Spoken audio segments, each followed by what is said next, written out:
নমস্কাৰ কথনৰ এক অনুষ্ঠানলৈ এটা বিশেষ অনুষ্ঠানলৈ আপোনালোকক আদৰণি জনাইছো আৰু আজি আমাৰ এই অনুষ্ঠানৰ অতিথি হৈছে সন্দীপন তালুকদাৰ।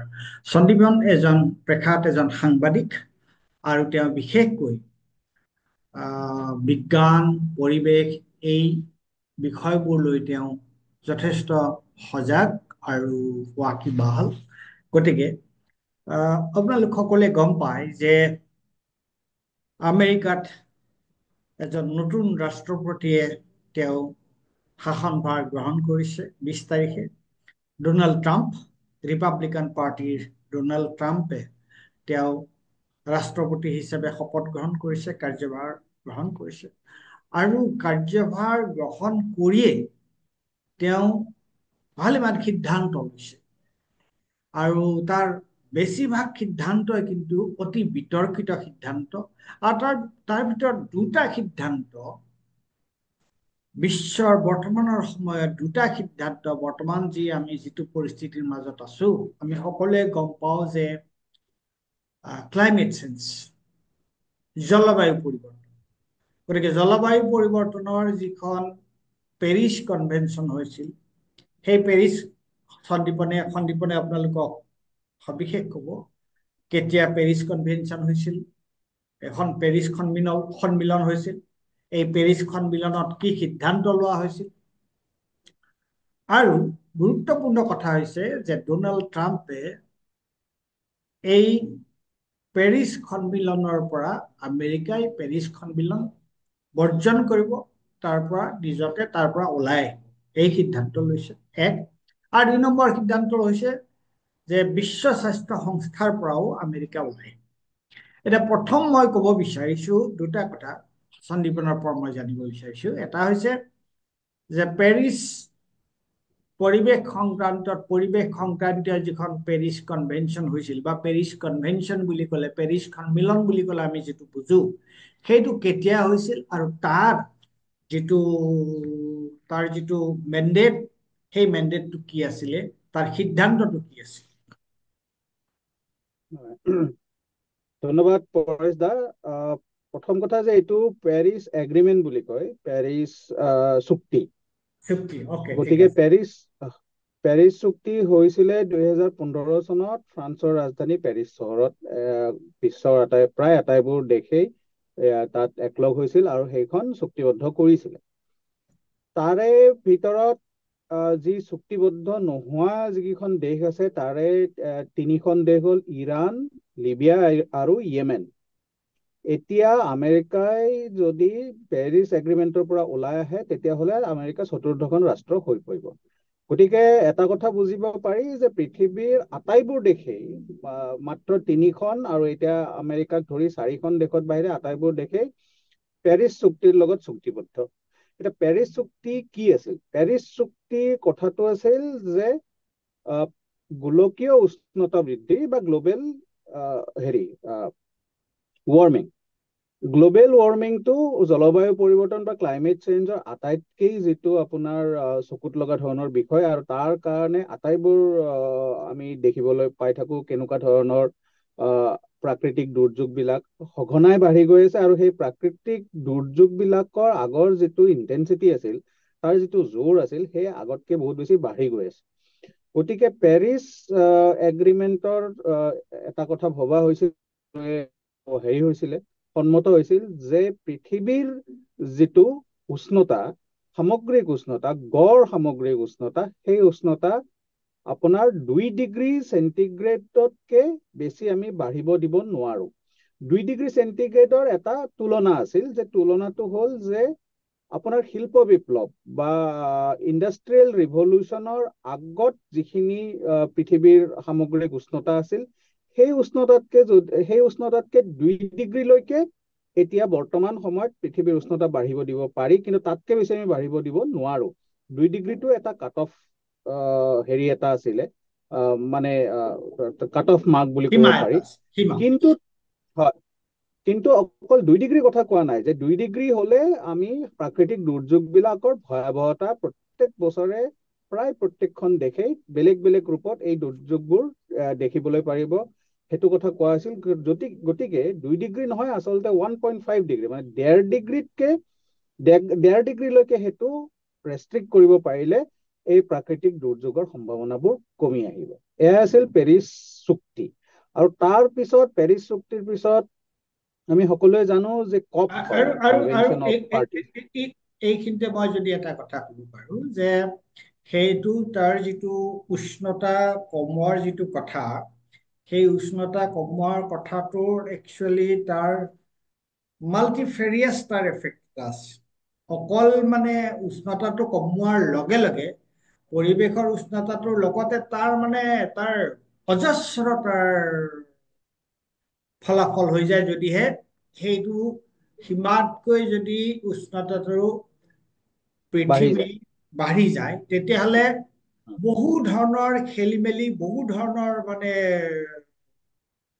খেলি মেলি আৰু বহু ধৰণৰ কি বুলি ক'ম মই, যে তোমাৰ গোটেইবোৰ নিমিলা অংক হৈ যাব, দুৰ্যোগ বাঢ়ি, হয় হয় দুৰ্যোগ হৈ যাব, গোটেইবোৰ নিমিলা অংক হৈ যাব। এটা এক ধৰণৰ মানে প্ৰাকৃতিক এক ধৰণৰ নৈৰাজ্য হ'ব, আৰু যি প্ৰাকৃতিক নৈৰাজ্যৰ লগত আমাৰ যিটো সামাজিক নৈৰাজ্য, ৰাজনৈতিক নৈৰাজ্য, তাৰ লগত তাৰ সম্পৰ্ক আছে। গতিকে এই উষ্ণতা বৃদ্ধিৰ কথাটো, তাৰমানে এই যিটো উষ্ণতা বৃদ্ধিৰ কথাটো, এইটো এটা অত্যন্ত গুৰুত্বপূৰ্ণ কথা আৰু অত্যন্ত তাৎপৰ্যপূৰ্ণ কথা। আৰু তাৰমানে আমি মানৱ জাতি বাচি থাকিব নে নাথাকিব, সেইটো লৈয়ে এটা সন্দেহৰ সৃষ্টি হ'ব, নহয় জানো? হয়। মানে আপুনি ঠিকেই ক'লে যে ভয়াৱহতা, মই তাৰ ভয়াৱহতাটো I want you to underline the gravity of the situation.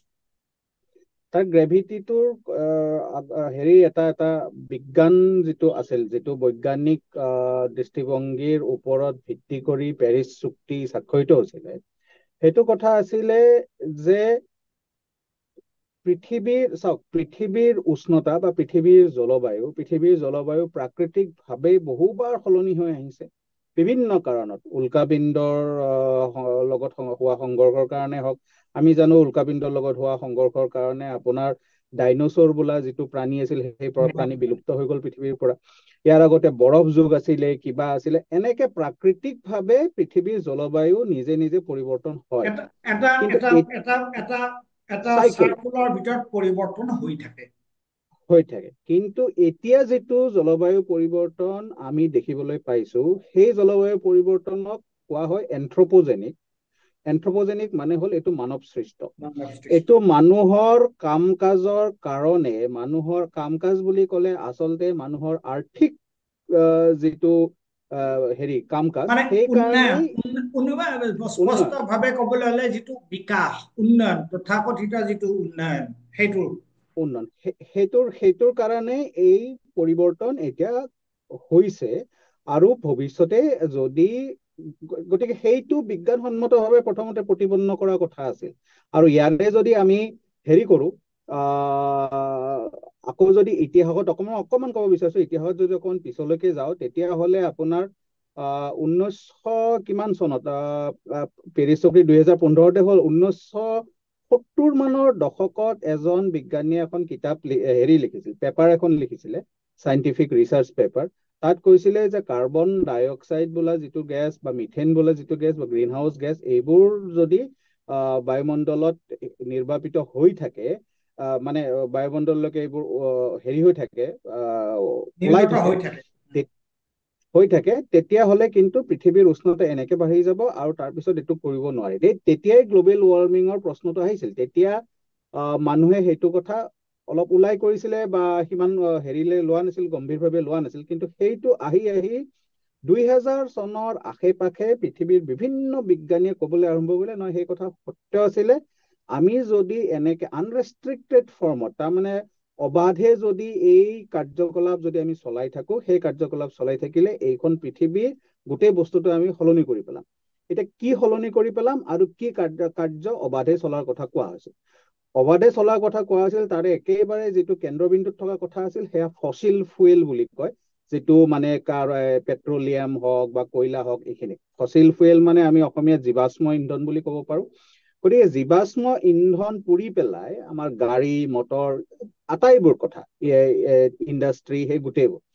গতিকে জীৱাশ্ম ইয়াতে এটা কথা আহি পৰে যে ইণ্ডাষ্ট্ৰিবোৰ কেৱল হেৰিতেতো নচলে, জীৱাশ্ম ইন্ধনৰ দ্বাৰা নচলে, তাতে ইলেক্ট্ৰিচিটি ব্যৱহাৰ হয়। কিন্তু ইলেক্ট্ৰিচিটি প্ৰডাকশ্যন ভাৰতবৰ্ষৰ যদি ক'বলগীয়া হয়, 70% বৈদ্যুতিক উৎপাদন ভাৰতবৰ্ষত কয়লাৰ জৰিয়তে, কয়লা পুৰি পেলাই টাৰবাইন চলে, কয়লাৰ যোগেদি হয়। গতিকে তাতেও জীৱাশ্ম ইন্ধনৰ প্ৰয়োগ আছে। গতিকে জীৱাশ্ম ইন্ধন পুৰি দিয়াৰ লগে লগে আপুনি গতিশীলতা পায় বা আপোনাৰ ইঞ্জিন দৌৰা আৰম্ভ কৰে, কিন্তু সেই জীৱাশ্ম ইন্ধনে আপোনাৰ বায়ুমণ্ডলত এনেকুৱা ধৰণৰ কৰে, কাৰণ কাৰ্বন ডাই অক্সাইড বহু হাজাৰ বছৰলৈকে বায়ুমণ্ডলত থাকে। সেইটো বৈজ্ঞানিকভাৱে প্ৰতিপন্ন হৈছে যে 1 কিলোগ্ৰাম কাৰ্বন ডাই অক্সাইড আমি উলিয়াই হেৰিত বায়ুমণ্ডলত এৰি দিলো বিভিন্ন কাৰ্যকলাপৰ জৰিয়তে, কিন্তু সেয়া বায়ুমণ্ডলৰ পৰা নোহোৱা হৈ নাযায়, হাজাৰ বছৰলৈকে বায়ুমণ্ডলত থাকি যাব পাৰে। সেয়া এই গেছটোৰ এটা ৰাসায়নিক তাৰ বৈশিষ্ট্য। গতিকে তেতিয়া কোৱা হৈছিল যে জীৱাশ্ম ইন্ধনৰ ব্যৱহাৰ কমাব লাগিব। জীৱাশ্ম ইন্ধনৰ ব্যৱহাৰ কমাব লগা হলে আপুনি যদি চাই, শিল্প বিপ্লৱৰ কথাটো এইকাৰণে কোৱা হৈছিল কাৰণ শিল্প বিপ্লৱৰ সময়ত আপোনাৰ ষ্টিম ইঞ্জিন আৱিষ্কাৰ হৈছিল, আৰু সেই ষ্টিম ইঞ্জিনেই গোটেই শিল্প বিপ্লৱৰ আচলতে ইন্ধন আছে, বা আমাৰ মানৱ ইতিহাসত আটাইতকৈ ডাঙৰ ঘটনা বুলি আমি ভাবিব পাৰো। ষ্টিম ইঞ্জিন চলাইছিল এই জীৱাশ্ম ইন্ধনৰ যোগেদি, কয়লাৰ যোগেদি। তেতিয়ালৈকে পেট্ৰলিয়াম তেনেকে হোৱা নাছিল। তাৰ পৰৱৰ্তী পৰ্যায়তহে পেট্ৰলিয়াম, ডিজেল, তাৰপিছত ৰিফাইন কৰি পেট্ৰল, এনেকে ধৰণৰ গেছলিন সেইবিলাক উলিওৱা আৰম্ভ কৰিলে।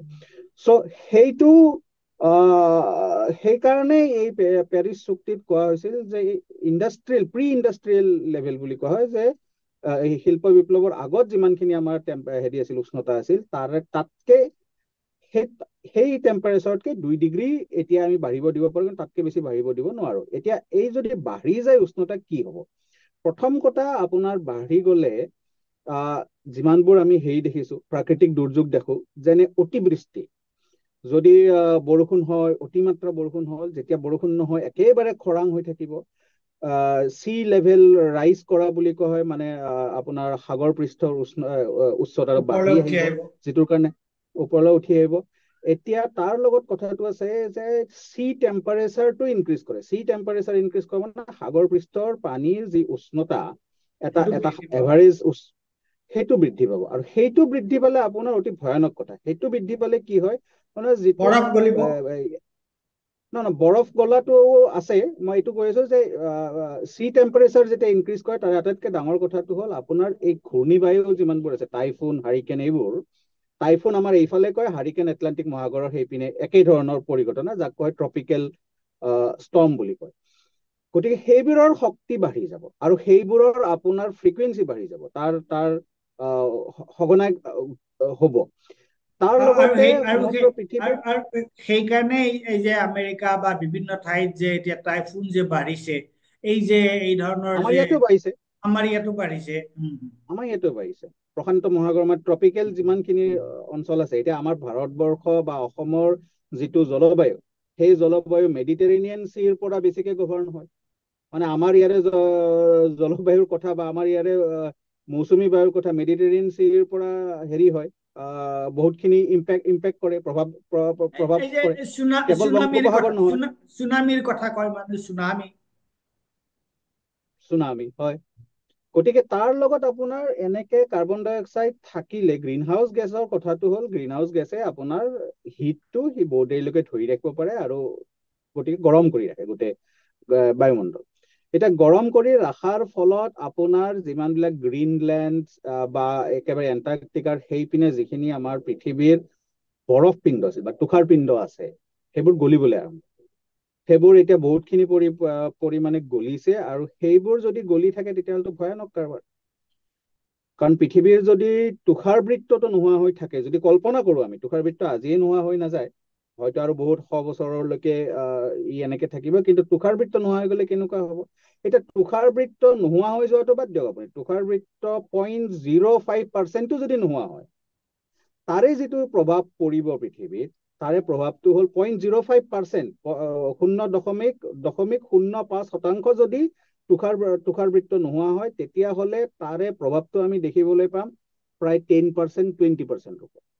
আকৌ এই 10% বা 10% যদি এটা ভয়ানক প্ৰাকৃতিক দুৰ্যোগ বাঢ়ে, তেতিয়া আমি দেখা পাম যে আপোনাৰ যদি আগতে বতাহৰ প্ৰকোপ যদি আপোনাৰ 50-60 কিলোমিটাৰ আছিল, এতিয়া সেইটো 100 কিলোমিটাৰলৈকে গুচি যাব। আজিকালি যিকোনো আমি বিগত 2-3 বছৰ যদি আমি চাওঁ, বংগোপসাগৰৰ পৰা যিখিনি আমাৰ ঘূৰ্ণী বতাহ অসমলৈকে আহিছিল বা উত্তৰ পূৰ্বাঞ্চল বা বিভিন্ন ঠাইলৈকেও গৈছে, ইয়ালৈকে ডাইৰেক্টলি নাহে, কেৱল ৰেমালটো আহিছিল, এটা বেলেগ ধৰণৰ সেইটো ঘটনা আছিল। কিন্তু বাকীবোৰ ধৰক আপোনাৰ উৰিষ্যা বা ইষ্টাৰ্ণ কোষ্টত যিমানবোৰ মানে পূব উপকূলীয় অঞ্চলখিনিত যিটো প্ৰভাৱ বিস্তাৰ কৰে, সেইবোৰৰ যদি দেখা পাওঁ, সেই বতাহৰ গতিবেগ 100-100 কিলোমিটাৰ 120 কিলোমিটাৰ তললৈকে নানামে। এইটোতো দেখা পোৱা গৈ আছে। এইবাৰ অতি শেহতীয়াভাৱে আপোনাক গোটেই আমেৰিকাত মই ৱাইল্ড যদি ফায়াৰে এটা কৰিছে। মই এইখিনিতে যদি অকমান ইণ্টাৰফেয়াৰ কৰিছো, মই বিচাৰিছিলো এইটো কথা জানিবৰ কাৰণে যে তাৰ মানে তুমি ধৰা বহুত উদাহৰণ দিব পাৰিবা এইটো কেনেকুৱা ধৰণৰ এটা ভয়ংকৰ পৰিস্থিতিৰ আমি সন্মুখীন হম, যিটোক আমি কৈছো যে এটা টোটেল এবনৰ্মেল এটা চিটুৱেশ্যন, অস্বাভাৱিক এটা পৰিস্থিতিৰ সৃষ্টি হ'ব। তাৰ কাৰণে গোটেই বিশ্বতে এটা তল ওপৰ লাগি যাব, এটা খেলি মেলি এটা হৈ যাব, এটা বিচ্যুতি বিশৃংখলাৰ এটা পৰিৱেশ আহিব। ঠিক আছে, সেইটো তুমি ব্যাখ্যা কৰিলা। আৰু এতিয়া কাৰণ অন্য এটা কথালৈ আমি আহিব লাগিব, সেইটো হৈছে যে এই যে পেৰিছ চুক্তি, যিটো পেৰিছ চুক্তিটোৰ অৰ্থটো কি হয়, যে ইয়াত আমি যিটো গ্ৰীণ হাউচ যিটো গেছ, সেই গেছটো যে নিৰ্গত হোৱা আমাৰ যিটো উন্নয়নমূলক কাম কাজ, তাত পৃথিৱীৰ সকলো দেশেই তাত অৰিহণা যোগাইছে। কিন্তু হয়, পৃথিৱীৰ কোনবোৰ দেশে আটাইতকৈ বেছি অৰিহণা যোগাইছে, অৰ্থাৎ গ্ৰীণ হাউচ যিটো এফেক্ট, এই যে যিটো ক্লাইমেট চেঞ্জত আটাইতকৈ কোনে বেছি তাক তাৰ যিটো এইটোক অৱদান একচুৱেলি আছে। অৱদান মানে অৰিহণাটো কাৰ বেছি, কিন্তু অৰিহণা বা অৱদান হল এটা আচলতে ইতিবাচক শব্দ। কাৰ কাম কাজৰ কাৰণে এইটো আমি এটা ভয়ানক পৰিস্থিতিলৈ গৈ আছো, তাৰ কাৰণে কোন বেছিকৈ দায়ী, সেইটো হৈছে প্ৰপাৰ শব্দ মই ভাবো। জগৰীয়া তেতিয়াহ'লে ক'ব লাগিব, একে আষাৰে যদি ক'ব লগা হয়, তেতিয়াহ'লে বিশ্বৰ বিকশিত দেশবোৰ ঐতিহাসিকভাৱে আটাইতকৈ বেছি জগৰীয়া। এইটো কাৰণে জগৰীয়া, য'ত শিল্প বিপ্লৱ হৈছিল, য'ত উদ্যোগীকৰণ হৈছিল, য'ত তোমাৰ নগৰীকৰণ হৈছিল, হা, সেইবোৰ দেশে হৈছে আটাইতকৈ, তেওঁলোকে হৈছে আটাইতকৈ জগৰীয়া। বেছি জগৰীয়া। এতিয়া হয়, যদি আমি তেনেকুৱা এখন ঐতিহাসিকভাৱে ঐতিহাসিক বা তালিকা এখন যদি কৰা যায়, এতিয়াৰ তালিকাত আটাইতকৈ বেছি কোন জগৰীয়া বুলি কৈছে, কোনখন দেশক? আমেৰিকা। আমেৰিকা। আমেৰিকা। কাৰণ চাওক, এইটো এটা এটা এটা চীন আৰু এটা হয়, চীন বাৰু পিছলৈ আহিল। মই এটা এটা এটা কথা কবলৈ বিচাৰিছো যে আপুনি চাওক, শিল্প বিপ্লৱে আচলতে মানৱ ইতিহাসত বহুত কেইটা নতুন কথা সংযোজন ঘটাইছে। শিল্প বিপ্লৱে আপোনাৰ এই বিকশিত দেশ আৰু বিকাশশীল দেশ বা অনুন্নত দেশ এনেধৰণৰ ভাগলৈকে ভাগ কৰিব পৰাকে পৃথিৱীখনক লৈ গৈছিলে। কাৰণ শিল্প বিপ্লৱৰ যিখিনি লাভ যোনে আটাইতকৈ বেছি ল'ব পাৰিছিলে, শিল্প বিপ্লৱৰ গোটেই বস্তুটো এক্সট্ৰেক্ট কৰিব পাৰিছিলে, সেইখিনি দেশেই বিকশিত দেশ হৈ থাকিল। তাৰ লগত আপোনাৰ জড়িত হৈছিল সেইখিনি সময়ত উপনিৱেশবাদ। এইটো তোমাৰ কথাৰ পৰা কথা কাঢ়িয়ে মই ক'ব বিচাৰিছো এইটো, যে মই যোৱা কিছুদিন ধৰি এই বিষয়টোলৈ চিন্তা চৰ্চা কৰি আছো, যে চায়েন্স টেকনলজি, চায়েন্সটো অৱশ্যে বেলেগ ধৰণৰ বস্তু, কিন্তু শিল্প হয় বিপ্লৱৰ মেইন কথাটো আছিলে টেকনলজি, নহয় জানো? গতিকে এই যিটো হয় তোমাৰ এই বস্তুটোৰ লগত যেনেকুৱাকে উন্নয়ন জড়িত হৈ আছে, উন্নয়ন বুলি ক'লে মানে তোমাৰ যিসকল উন্নয়নশীল দেশ, যিবোৰ উন্নত দেশ, উম শিল্প বিপ্লৱ, তাৰপিছত তুমি যিটো ক'বলৈ গৈছিলা, মই এইটো ঔপনিৱেশিকতাবাদ, তাৰপিছত সাম্ৰাজ্যবাদ, তাৰপিছত তোমাৰ আৰু শেহতীয়াকে আহিব তোমাৰ ফেচিবাদো তাৰ লগত জড়িত হৈ পৰিছে। গতিকে তোমাৰ শিল্প বিপ্লৱৰ, হয়, শিল্প বিপ্লৱে বহুত চিন্তা চেতনা আনিছিল, নতুন নতুন ঘটনা আনিছিল, কিন্তু তাৰ দ্বাৰা আটাইতকৈ লাভান্বিত হৈছিল কিন্তু পশ্চিমীয়া দেশবোৰ, আৰু পশ্চিমীয়া দেশবোৰৰ যিবোৰ আটাইতকৈ যিটো ধনী যিটো গ্লোবেল নৰ্থ বুলি যাক কওঁ আমি, গ্লোবেল নৰ্থ বুলি যাক কয়, গ্লোবেল নৰ্থৰ যিখিনি মানুহ তেওঁলোকে আছে। এতিয়া আমি যদি আহোঁ তেতিয়াহ'লে তাৰমানে আমি গম পালো যে আটাইতকৈ এই যিটো আমি প্ৰাকৃতিক এটা দুৰ্যোগৰ ফালে গৈ আছো, সেই প্ৰাকৃতিক দুৰ্যোগৰ মূল হোতা হৈ পৰিছে আমেৰিকা। হয়, গতিকে আমেৰিকা যদি এতিয়া যিসকলে এই চুক্তিটো, যিটো পেৰিছ চুক্তি আছিল, পেৰিছ চুক্তিৰ কথাটো কি আছিল যে আমি এইটো কমাব লাগিব। তাৰমানে আমি developmental activities, we have to cut down on our developmental activities. তাতে আৰু এটা কথা আছিল, পেৰিছ চুক্তিত যিমানবোৰ দেশ আছিল প্ৰত্যেকখন দেশৰ কাৰণে একোটা নিজা টাৰ্গেট দিয়া গৈছিল, আৰু সেইবিলাকৰ এছেছমেণ্ট প্ৰত্যেক বছৰে COP বা কনফাৰেন্স অফ পাৰ্টিত হয়, কপ মিটিংখনত সেইবোৰৰ এছেছমেণ্ট হৈ থাকে। আৰু তাত আৰু এটা কথা কোৱা গৈছিল, কপত এইটো কথা ওলাইছিল যে এটা ক্লাইমেট ফাণ্ডিঙৰ কথা ওলাইছিল, যে যিহেতু ঐতিহাসিকভাৱে বিশ্বৰ পিছপৰা দেশবোৰে কাৰ্বন নিৰ্গমনত ইমান অৰিহণা যোগোৱা নাই যিমানখিনি বিকশিত দেশবিলাকে ইতিমধ্যে কৰিছে। গতিকে যিখিনি বিকশিত দেশ তেওঁলোকৰ এইটো এটা আপোনাৰ দায়িত্ব বাকীবোৰ দেশৰ কাৰণে, বিকশিত মানে তোমাৰ ধৰা অৰ্থনৈতিকভাৱে যিবোৰ উন্নত দেশ, একজেক্টলি, মানে গ্লোবেল নৰ্থৰ দেশসমূহ, হয়, সেইটো সেই ধৰণৰ কথাও কোৱা গৈছিল। আৰু সেইবোৰ দেশৰ কাৰণে আপোনাৰ ইকনমিক এক্টিভিটি বা উন্নয়নৰ কাৰ্যকলাপ অলপ বেছি স্তীমিত কৰি, যিখিনি আপোনাৰ গ্লোবেল সাউথৰ দেশ, ভাৰতবৰ্ষ হওক বা বাকীবোৰ হওক এতিয়াও উন্নয়নশীল হয় বা উন্নত হয়, গতিকে সেইবোৰ দেশৰ কাৰণে টাৰ্গেটটো অলপমান কমাই লোৱা গৈছিল আৰু বাকীবোৰ দেশৰ কাৰণে টাৰ্গেট বেছি লোৱা গৈছিল। এইটো এটা বেলেঞ্চ আনিবৰ কাৰণে সমতাৰ তাত এটা ফিলচফি এটা জড়িত হৈ আছিল, কাৰণ বিভিন্ন দেশৰ বিভিন্ন বিষয়ৰ মানুহ, তাতে অকল বৈজ্ঞানিকসকল নাই, তাতে ফিলচফি, তাতে পলিটিকেল চায়েন্স, তাতে ইকনমিক্স, গোটেইবোৰ মানুহ জড়িত হৈ আছে। গোটেই পণ্ডিতসকলে এনেকে ধৰণৰ কথা এটা ওলাইছিল যে সমতা এটা আনিব লাগিব পৃথিৱীত। আৰু তাৰ লগতে আৰু এটা কথা কৈছিল যে জীৱাশ্ম ইন্ধন চালিত যি আমাৰ অৰ্থনৈতিক ব্যৱস্থা গোটেই পৃথিৱীত, তাৰ এটা অল্টাৰনেটিভৰ পিনে আমি গতি কৰিব লাগে, সেইটো হ'ল ৰিনিউৱেবল এনাৰ্জি বুলি যাক কোৱা হয়। মই এতিয়া আহিছো যে আমেৰিকাই যে এতিয়া উইথড্ৰ কৰি দিলে ইয়াৰ পৰা, আমেৰিকাই, হেল্ল', শুনি আছো, শুনি আছো। আমেৰিকাই যে এতিয়া পেৰিছ এগ্ৰিমেণ্টৰ পৰা উইথড্ৰ কৰিলে, আমেৰিকাই উইথড্ৰ কৰা নাই, আচলতে এইটো ট্ৰাম্পৰ নিজা এজেণ্ডা। ট্ৰাম্পৰ এজেণ্ডাটো হ'ল যে আমেৰিকাই কেলে কৰিব, বাকীবোৰ দেশে কেলে নকৰে, এটা তেনেকুৱা ধৰণৰ এটা আইডিয়াৰ লগত আহিছে।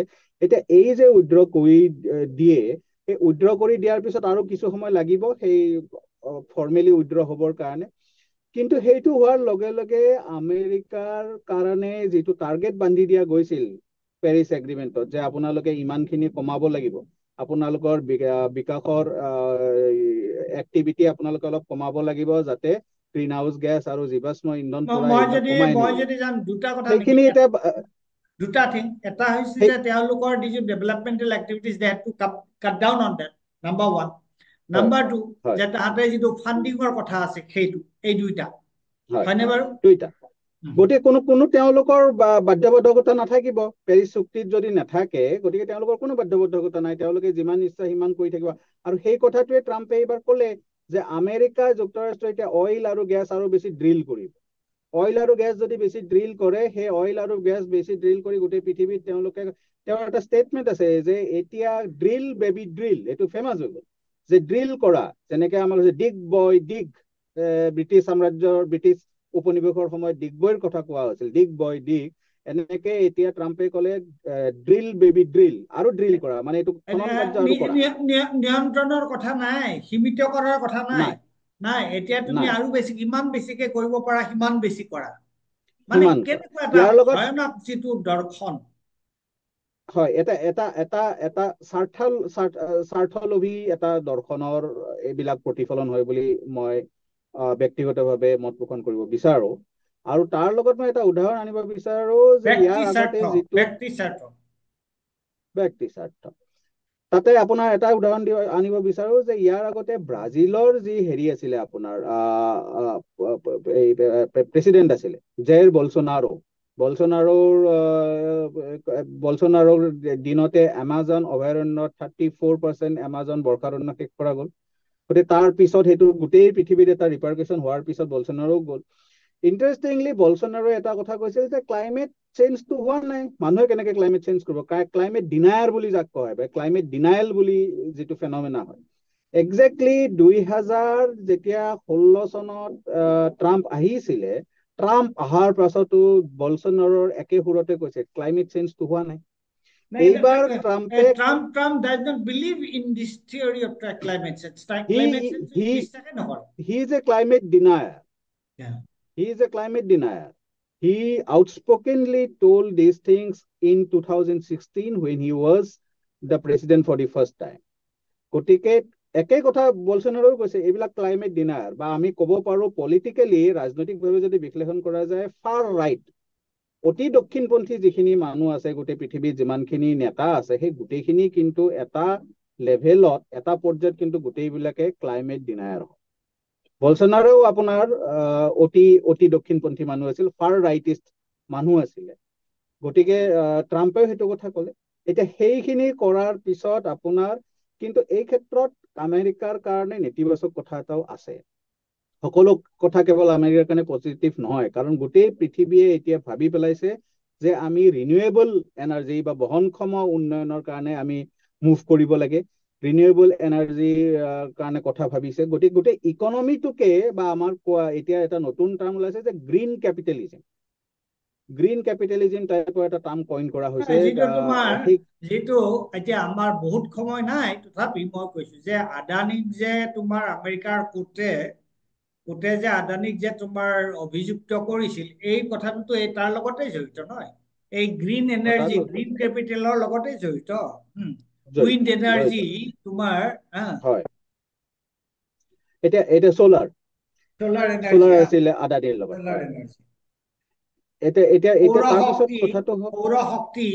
সৌৰ শক্তিৰ বিকাশৰ কাৰণে সৌৰ শক্তিক তোমাৰ গ্ৰীণ এনাৰ্জি বুলি কোৱা হয়, আৰু সৌৰ শক্তিৰ বিকাশত গুৰুত্ব দিয়া হৈছে যে সেইটো গ্ৰীণ কেপিটেল, গ্ৰীণ পুঁজিৰ তোমাৰ এটা অংশ, এইটো এটা নহয় জানো? হয়, গতিকে সেই ক্ষেত্ৰত আপুনি যদি চাই তেনেহ'লে ৰিনিউৱেবল এনাৰ্জিৰ কাৰণে চাইনা, চীন দেশ আৰু ইপিনে আপোনাৰ ইউৰোপিয়ান ইউনিয়ন। আমাৰ হাতত সময় বেছি নাই, আৰু 5 মিনিটৰ ভিতৰত আমি শেষ কৰিব লাগিব। গতিকে আমাৰ দুটা কথা কৈ লওঁ, মেজৰ কথাকেইটা। হয়, তাৰমানে এতিয়া আপোনাৰ গ্ৰীণ বা ৰিনিউৱেবল এনাৰ্জিৰ পিনে গোটেই বিশ্ব সেইটো অৰ্থনৈতিক গোটেই চিষ্টেমটো সজাই পৰাই লোৱাৰ চিন্তা চৰ্চা চলিছে, আৰু সেই ক্ষেত্ৰত আগবাঢ়িও গৈছে। আৰু এই ক্ষেত্ৰত আমেৰিকা যুক্তৰাষ্ট্ৰই যদি তাৰ পৰা বেকট্ৰেক কৰে, তাৰ পৰা যদি পিছুৱাই আহে, তেতিয়াহ'লে ৰিনিউৱেবলটো কাৰণ গোটেই পৃথিৱীত চলিব, কাৰণ 4খন দেশহে নাই পেৰিছ এগ্ৰিমেণ্টত। সেই ক্ষেত্ৰত কিন্তু আমেৰিকা যুক্তৰাষ্ট্ৰ এটা ক্ষেত্ৰত নেতিবাচক প্ৰভাৱৰ সন্মুখীন হ'ব পাৰে। আৰু তাৰে আমি ওলোটা চাইডত যদি চাওঁ, তেতিয়াহ'লে চাইনা আৰু ইউৰোপিয়ান ইউনিয়ন তেওঁলোকৰ হাতত এটা আৰ্থিক নেতৃত্ব গুচি যাবও পাৰে। সেইটো আমেৰিকাৰ কাৰণে ইমান চব কথাই তেওঁলোকৰ কণ্ট্ৰলত আজিৰ দিনত নাথাকিবও পাৰে। গতিকে সেই ধৰণৰ এটা কথা আছে। কিন্তু এতিয়া আমেৰিকা যুক্তৰাষ্ট্ৰৰ তথাপিতো পৃথিৱীৰ আটাইতকৈ ডাঙৰ অৰ্থনীতি, গতিকে তেওঁলোকৰ প্ৰভাৱ সমগ্ৰ বিশ্বতে থাকিব, আৰু যিটো কাম কৰিলে সেয়া আমি ইয়াতে অকল আলোচনা কৰি থকা নাই, গোটেই সমগ্ৰ বিশ্বতে এইটো কথা ধিক্কাৰ দিয়া হৈছে ট্ৰাম্পৰ এই গোটেই কাৰবাৰটো। আৰু দ্বিতীয় কথাটো হ'ল যে WHO বিশ্ব স্বাস্থ্য সংস্থাৰ পৰা তেওঁলোকে কেলে উদ্যোগ কৰিলে। বিশ্ব স্বাস্থ্য সংস্থাৰ আটাইতকৈ বেছি 1948ত স্থাপন হৈছিল, আৰু সেইটো আমেৰিকা যুক্তৰাষ্ট্ৰৰ পোষকতাতে হৈছিল, কিন্তু এইটো ইউনাইটেড নেশ্যনছ বা সংযুক্ত যুক্তৰাষ্ট্ৰৰ এটা অংগ হয়। এতিয়া বিশ্ব স্বাস্থ্য সংস্থাৰ আটাইতকৈ বেছি যে ফাণ্ডিং, সেই ফাণ্ডিংটো আমেৰিকাই দিয়ে, আধাতকৈ বেছি ফাণ্ডিং আমেৰিকাই দিয়ে। আৰু ট্ৰাম্পৰ কথা আছিল, প্ৰথমতে কৈছিল 2020 চনত যেতিয়া কভিডৰ একেবাৰে পিক সময় হৈছিলে, তেতিয়া কৈছিলে যে এইটো চাইনা মানে WHO এইটো মিছহেণ্ডেল কৰি আছে, আৰু চাইনাৰ প্ৰতি তেওঁলোকে বেছি চফ্ট, আৰু সেই চফ্টৰ কাৰণে এইটো আমি আমেৰিকাই ইয়াৰ পৰা উইথড্ৰ কৰিব লাগে, আমাৰ পইচাবোৰ এনে গৈ থাকে। এতিয়া আজি মানি ললো WHO এটা কথাটো আজি ট্ৰাম্পে এক্সিকিউটিভ অৰ্ডাৰহে চাইন কৰিছে, গতিকে কিন্তু যিটো তেওঁলোকৰ এটা বাউণ্ডেশ্যন আছে যে এবছৰলৈকে তেওঁলোকে পইচা WHO দিব লাগিব আৰু এবছৰৰ পিছতে ফৰ্মেলি তেওঁলোকে WHO পৰা আঁতৰিব পাৰিব, এতিয়াই নোৱাৰে। কিন্তু ইয়াতে কিছুমান কথা আছে, যেনে আমেৰিকাৰ CDC বুলি কয় যে Centre for Disease Control and Prevention, সেইটো আটাইতকৈ ডাঙৰ হয়। চাইনা হওক বা আমেৰিকা হওক আৰু ইউৰোপিয়ান CDC-বোৰ আটাইতকৈ মূল্যৱান। তাত এতিয়া CDC আটাইতকৈ ডাঙৰ এটা সমস্যাৰ সন্মুখীন হ'ব যে WHO যিমানখিনি আপোনাৰ ডেটা থাকে পৃথিৱীত, সেই ডেটাখিনি CDC-ক নিদিব, কাৰণ আমেৰিকা যুক্তৰাষ্ট্ৰত সেই WHO আৰু পাৰ্ট হৈ নাথাকে। 2020 চনত যেতিয়া আপোনাৰ কৰোণা ভাইৰাছ আৰম্ভ হৈছিলে, মহামাৰী ৰূপত হেৰি হৈছিলে, তেতিয়া চাইনাই সেই ভাইৰাছৰ যিটো জেনেটিক কোড, সেইটো জেনেটিক কোডিং কৰি পেলাই সেই কোড WHO-ক দিছিল আৰু WHO সমগ্ৰ পৃথিৱীক দিছিল। সমগ্ৰ পৃথিৱীক দিয়াৰ কথাটো হ'ল যে যিখিনি দেশ ৰাষ্ট্ৰ তেওঁলোকৰ লগত আছে, এতিয়া আমেৰিকা যুক্তৰাষ্ট্ৰ সেইটো কথা নাপাব। গতিকে এনেধৰণৰ কথা আহি পৰিছে। গতিকে এইটো মই তেনেহ'লে আমি এই কথাটো আমি এই ধৰণৰ এটা কথা মুখনি মাৰিব পাৰো নেকি যে ট্ৰাম্পৰ যিটো সিদ্ধান্ত, এই সিদ্ধান্তটো এটা অতি প্ৰতিক্ৰিয়াশীল সিদ্ধান্ত, আৰু এইটো এটা অতি প্ৰতিক্ৰিয়াশীল, এটা সোঁপন্থী প্ৰতিক্ৰিয়াশীল সিদ্ধান্ত। তাৰ যিটো দাৰ্শনিক যিটো তাৰ ভিত্তি, সেইটো এটা অত্যন্ত নেতিবাচক প্ৰতিক্ৰিয়াশীল এটা সিদ্ধান্ত। আৰু এই সিদ্ধান্তৰ দ্বাৰা কেৱল ট্ৰাম্পে মই মতালি হিচাপে, মই মানে নিজৰ যি মন যায় তাকে কৰাৰ যিটো কথা, আৰু সেইটো একমাত্ৰ মানে হ্ৰস্বকালীন যিটো ব্যৱসায়িক আৰু লাভালাভৰ কাৰণে ট্ৰাম্পে এই ধৰণৰ সিদ্ধান্ত লৈছে, আৰু যিটো সিদ্ধান্ত সমগ্ৰ বিশ্বৰ কাৰণে এটা মাৰাত্মক সিদ্ধান্ত। আৰু তাৰ অৱশ্যে তুমি কৈছে যে তাৰ অৱশ্যেই তাৰ যিটো অৰ্থনৈতিক যিটো প্ৰতিক্ৰিয়া, সেইটো বা অৰ্থনৈতিক তাৰ যিটো ফলাফল, সেইটো যে আমেৰিকাৰ কাৰণে খুব ভালেই হ'ব তেনেকুৱা কথা নহয়। কিয়নো সমগ্ৰ বিশ্বত এতিয়া ৰিনিউৱেবল এনাৰ্জি, এতিয়া গ্ৰীণ এনাৰ্জিৰ ফালে গৈ আছে। গতিকে আমেৰিকাই যদি সেই গ্ৰীণ এনাৰ্জিৰ কথাটোত বাধা দিয়ে, তাৰ যিটো অৰ্থনৈতিক তাৰ যিটো ৰিপাৰ্কেশ্যন হ'ব, তাৰ যিবোৰ কথা আছে, সেইবিলাকৰ দ্বাৰা আমেৰিকা বঞ্চিত হ'ব। গতিকে আমেৰিকা তাৰ দ্বাৰা সাংঘাতিক ধৰণে প্ৰফিটেবল নহ'বও পাৰে।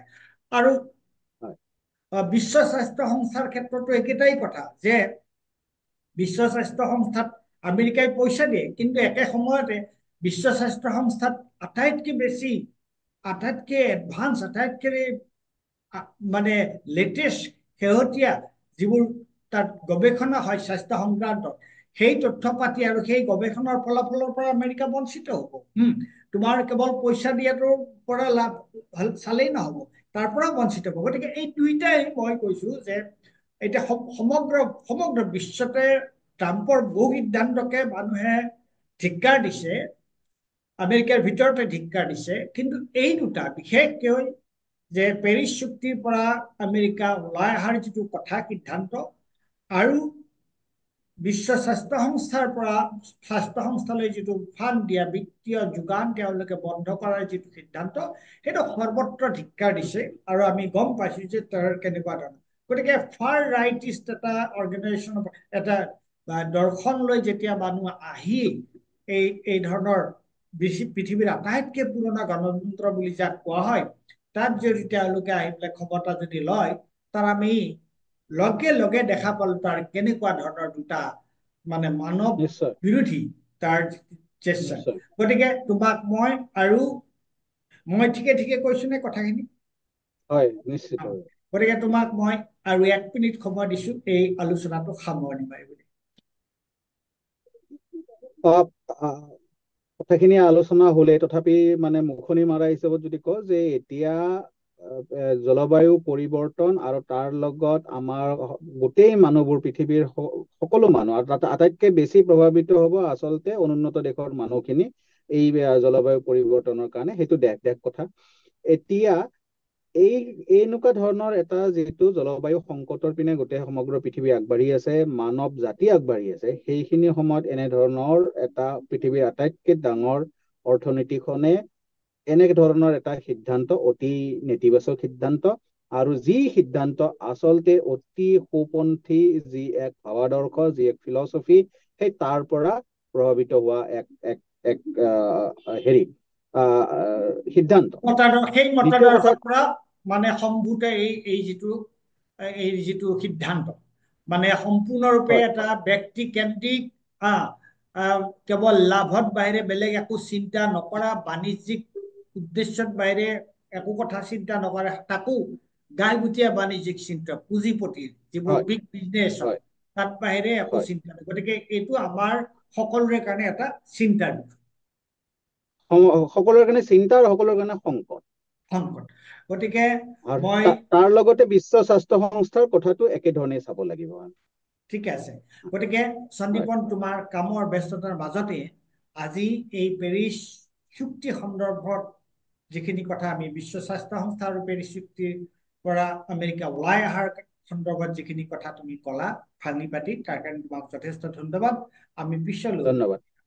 আলোচনাৰ কাৰণে, তোমাৰ যিহেতু সেইটো এটা নিজস্ব বিষয়, তোমাৰ সেই বিষয়টোত তোমাৰ ৰাপ আছে, তোমাৰ চিন্তা চৰ্চা আছে, গতিকে আমি পিছলৈও এনেকুৱা ধৰণৰ বিষয় তোমাৰ লগত আলোচনা কৰিম। ধন্যবাদ। ধন্যবাদ। ধন্যবাদ। ধন্যবাদ।